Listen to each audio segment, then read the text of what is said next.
ಕರ್ನಾಟಕಕ್ಕೆ ಸ್ವಾಗತ. ನಾನು ವಿಜಯ್ ಜೊನ್ನಳ್ಳಿ. ನಾನು ಈಗ ಹೆಬ್ಬಾಳ ಜಂಕ್ಷನ್ನಲ್ಲಿದ್ದೇನೆ. ಎಕ್ಸಾಕ್ಟ್ ಆಗಿ ಏನು ರೂಪ್ ಸೇತುವೆ ನಿರ್ಮಾಣ ಇದೆ ಆ ಸೇತುವೆಯ ಬಳಿ ಇರುವಂಥದ್ದು. ನಾನು ಹೆಬ್ಬಾಳ ಜಂಕ್ಷನ್ನಲ್ಲಿ ಸಾಕಷ್ಟು ಸಂಚಾರ ದಟ್ಟಣೆ ಸಮಸ್ಯೆ ಹಿನ್ನೆಲೆಯಲ್ಲಿ ರೂಪನ್ನು ಏನು ನಿರ್ಮಾಣ ಮಾಡಿರುವಂಥದ್ದು.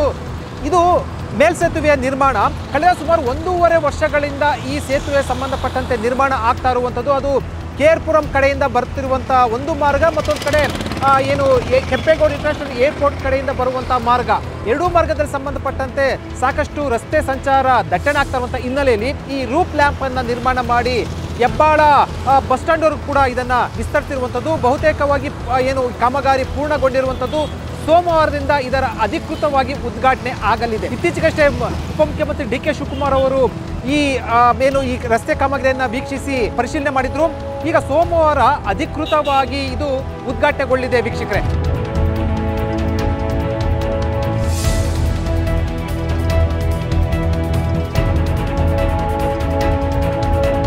ವೀಕ್ಷಕರೇ, ಹೆಬ್ಬಾಳದ ಜಂಕ್ಷನ್ನಲ್ಲಿ ಟ್ರಾಫಿಕ್ ದಟ್ಟಣೆಯನ್ನು ಕಡಿಮೆ ಮಾಡುವ ನಿಟ್ಟಿನಲ್ಲಿ, ಸಂಚಾರ ದಟ್ಟಣೆಯನ್ನು ಕಡಿಮೆ ಮಾಡುವ ನಿಟ್ಟಿನಲ್ಲಿ ರೂಪ ನಿರ್ಮಾಣ ಮಾಡಿ ಏನು ಅದರ ಉದ್ಘಾಟನೆಗೆ ಈಗ ಸಿದ್ಧ ಆಗಿರುವಂಥದ್ದು.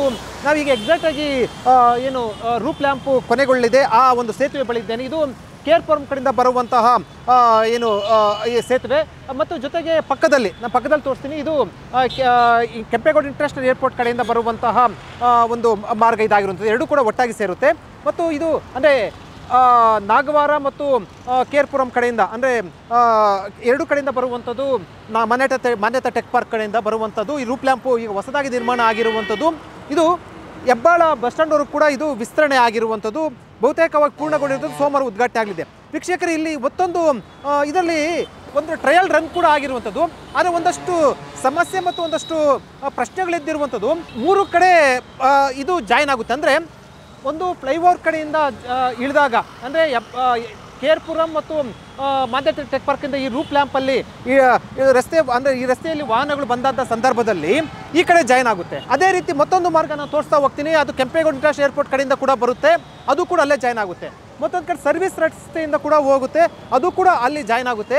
ಈ ಸಂದರ್ಭದಲ್ಲಿ ಒಂದಷ್ಟು ತೊಂದರೆ ಆಗಬಹುದಾ ಅನ್ನುವಂಥ ಪ್ರಶ್ನೆ. ಯಾಕಂದರೆ 3 ಕಡೆ ಬರುವಂಥ ವೆಹಿಕಲ್ಗಳು ಒಂದೇ ಕಡೆ ಜಾಯಿನ್ ಆಗುವಂಥದ್ದು, ಮತ್ತು ಜೊತೆಗೆ ಅಲ್ಲಿ ರಸ್ತೆ ಸಂಚಾರ ದಟ್ಟಣೆ ಆಗಬಹುದಾ ಅನ್ನುವಂಥ ಪ್ರಶ್ನೆಗಳು ಕೂಡ ಉದ್ಭವ ಆಗಿರುವಂಥದ್ದು. ಮತ್ತು ಸಂಬಂಧಪಟ್ಟಂತೆ ಈ ರೀತಿ 3 ಕಡೆ ಒಟ್ಟಾಗಿ ಜಾಯಿನ್ ಆಗುವಂಥ ಸಂದರ್ಭದಲ್ಲಿ ಅಲ್ಲಿ ಯಾವುದೂ ಕೂಡ ಸಿಗ್ನಲ್ ಇಲ್ಲ, ಏನಿಲ್ಲ. ಈ ಹಿನ್ನೆಲೆಯಲ್ಲಿ ಅಲ್ಲಿ ಒಂದಷ್ಟು ಸಮಸ್ಯೆಗಳು ಅಥವಾ ಒಂದಷ್ಟು ಟ್ರಾಫಿಕ್ ಸಮಸ್ಯೆ, ಅಪಘಾತಗಳಿಗೆ ಕಾರಣ ಆಗಬಹುದಾ ಅನ್ನುವಂಥ ಆತಂಕವನ್ನು ಕೂಡ ಸಾರ್ವಜನಿಕರು ಮತ್ತು ವಾಹನ ಸವಾರರು ಹೇಳ್ತಾ ಇರೋದು. ಈ ಬಗ್ಗೆ ಮತ್ತೆ ಸರ್, ನೀವು ಇಲ್ಲಿ ಡೈಲಿ ಓಡಾಡ್ತೀರಾ? ನಾವು ಡೈಲಿ ಓಡಾಡ್ತೀವಿ. ನಮ್ಮದು ಕಾಲೇಜ್ ಆ ಕಡೆ ಏರ್ಪೋರ್ಟ್ ಕಡೆ ಇರೋದು. ಸೊ ನಾವು ಹಿಂಗೆ ಹೋಗ್ಬಿಟ್ಟು ATR ಕಾಲೇಜ್ ಮುಂದೆಯಿಂದ ಯೂಟರ್ನ್ ತೊಗೊಂಡು ಹೋಗಬೇಕು. ಹೌದು, ಇದು ಸ್ಟೀಲ್ ಫ್ಲೈವರ್ ಆಗಿದ್ದರಿಂದ ಎಲ್ಲ 3 ಲೇನು ಇಲ್ಲೇ ಜಾಯ್ನ್ ಆಗುತ್ತೆ. ಅದರಿಂದ ಇಲ್ಲಿ ಫುಲ್ ಜಾಮ್ ಆಗೋ ಚಾನ್ಸಸ್ ತುಂಬ ಇದೆ. ಮತ್ತು ಇದು ಕನ್ಸ್ಟ್ರಕ್ಷನ್ ಟೈಮಲ್ಲೂ ತುಂಬ ಜಾಮ್ ಆಗ್ತಿತ್ತು. ಇಲ್ಲಿ ನಮಗೂ ತುಂಬ ಕಷ್ಟ ಇತ್ತು ಈ ಕಡೆ ಎಲ್ಲ ಬರೋದಕ್ಕೆ. ಈಗ 3 ಬೇಕಾ, ಒಂದು ಕಡೆ ಏರ್ಪೋರ್ಟ್ ಕಡೆಯಿಂದ ಬರುವಂಥದ್ದು, ಮತ್ತೊಂದು ಕಡೆ KR ಕಡೆಯಿಂದ ಬರುವಂಥದ್ದು, ಸರ್ವಿಸ್ ರೋಡ್ ಕಡೆ ಬರೋದು.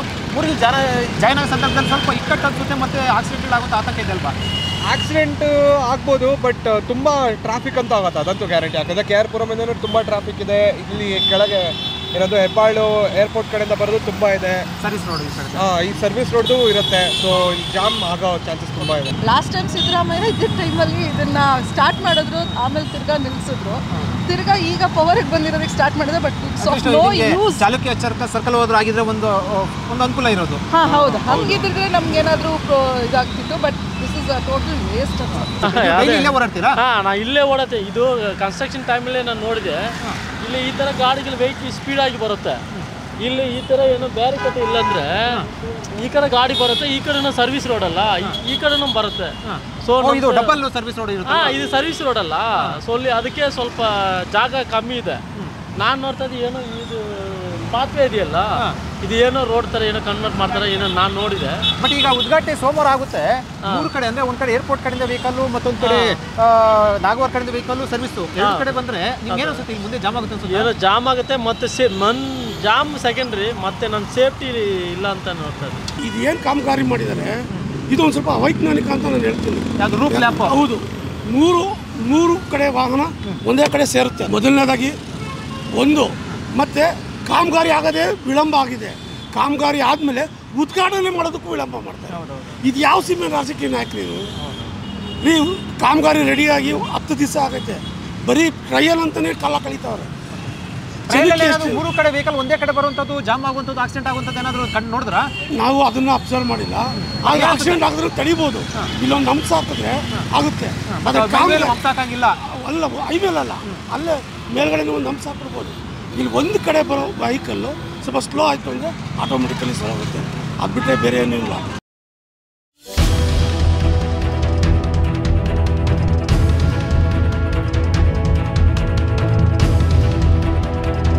ಸಾರ್ವಜನಿಕರಿಗೆ ಅನುಕೂಲ ಆಗುವ ನಿಟ್ಟಿನಲ್ಲಿ, ಸಂಚಾರ ದಟ್ಟಣೆಯನ್ನು ಕಡಿಮೆ ಮಾಡುವ ನಿಟ್ಟಿನಲ್ಲಿ ನಿರ್ಮಿಸಿರುವಂಥ ರೂಟ್ ಲ್ಯಾಂಪ್ ಏನಿದೆ ಉದ್ಘಾಟನೆ ಆಗ್ತಾ ಇರುವಂಥದ್ದು. ಆದರೆ ಸಾರ್ವಜನಿಕರು ಒಂದಷ್ಟು ಪ್ರಶ್ನೆಯನ್ನು ಎತ್ತಿರುವಂಥದ್ದು ಏನು ಅಂತಂದರೆ, ಒಂದು ನಾಗವಾರ ಕಡೆಯಿಂದ ಬರುವಂತಹ ಒಂದು ರೋಡು, ಮತ್ತೊಂದು ಕಡೆ ಏರ್ಪೋರ್ಟ್ ಕಡೆಯಿಂದ ಬರುವಂಥ ಒಂದು ರೋಡು, ಅದರ ಜೊತೆಯಲ್ಲಿ ಸರ್ವಿಸ್ ರೋಡ್ ಕೂಡ, ಹೆಬ್ಬಾಳದಿಂದ ಸರ್ವಿಸ್ ರೋಡ್ ಕೂಡ ಜಾಯ್ನ್ ಆಗುತ್ತೆ. ಇದು ಸಮಸ್ಯೆ ಆಗುತ್ತಾ ಅನ್ನುವಂಥ ಒಂದಷ್ಟು ಅನುಮಾನವನ್ನು ಪ್ರಶ್ನೆ ಇರ್ತಾ ಇರುತ್ತೆ. ಯಾಕಂದರೆ ಸರ್ವಿಸ್ ರೋಡ್ನಲ್ಲಿ ಎರಡು ಕಡೆ ಹೋಗುವಂಥ ಅವಕಾಶ ಕೊಟ್ಟರೆ, ಒಂದು ಕಡೆ ಹೋಗುವಂಥದ್ದು ಬರುವಂಥದ್ದು, ಮತ್ತೊಂದು ಕಡೆ ಮೇಲೆ ಕೂಡ ವೆಹಿಕಲ್ ಬರೋದು, ಇದು ನಾನು ಸರ್ವಿಸ್ ರೋಡನ್ನು ತೋರಿಸ್ತಾ ಇದ್ದೀನಿ. ಈ ಸರ್ವಿಸ್ ರೋಡಲ್ಲಿ ಈ ಸಂದರ್ಭದಲ್ಲಿ ಎರಡೂ ಕಡೆ ಅವಕಾಶ ಕೊಟ್ಟರೆ ಸಾಕಷ್ಟು ಟ್ರಾಫಿಕ್ ಜಾಮ್ ಆಗುತ್ತೆ.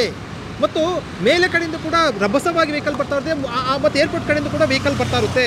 ಇದು ಒಂದಷ್ಟು ಅಪಘಾತಕ್ಕೆ ಕಾರಣ ಆಗಬಹುದಾ, ಅಥವಾ ಏನು ಸಂಚಾರ ದಟ್ಟಣೆಗೆ ಮತ್ತೊಂದಷ್ಟು ಸಮಸ್ಯೆಗಳಾಗಬಹುದಾ ಅನ್ನುವಂತಹ ಆತಂಕವನ್ನು ಇಲ್ಲಿನ ಪ್ರತಿನಿತ್ಯ ಓಡಾಡುವಂಥ, ಪ್ರತಿನಿತ್ಯ ಸಂಚರಿಸುವಂತಹ ವಾಹನ ಸವಾರರು ಕೇಳಿರುವಂಥ ಪ್ರಶ್ನೆ. ನೋಡಬೇಕು, ವಾಹನ ಏನು ಈ ಒಂದು ರಸ್ತೆ ಉದ್ಘಾಟನೆಯಾದ ಬಳಿಕ, ಅಂದರೆ ಲೂಪ್ ರ್ಯಾಂಪ್ ಉದ್ಘಾಟನೆಯಾದ ಬಳಿಕ ಈ ಏನು ಸಮಸ್ಯೆ ಉದ್ಭವ ಆಗುತ್ತಾ ಇಲ್ವೋ ಅನ್ನುವಂಥ ಸ್ಪಷ್ಟ ಚಿತ್ರಣ ಹೊರಬೀಳಲಿದೆ.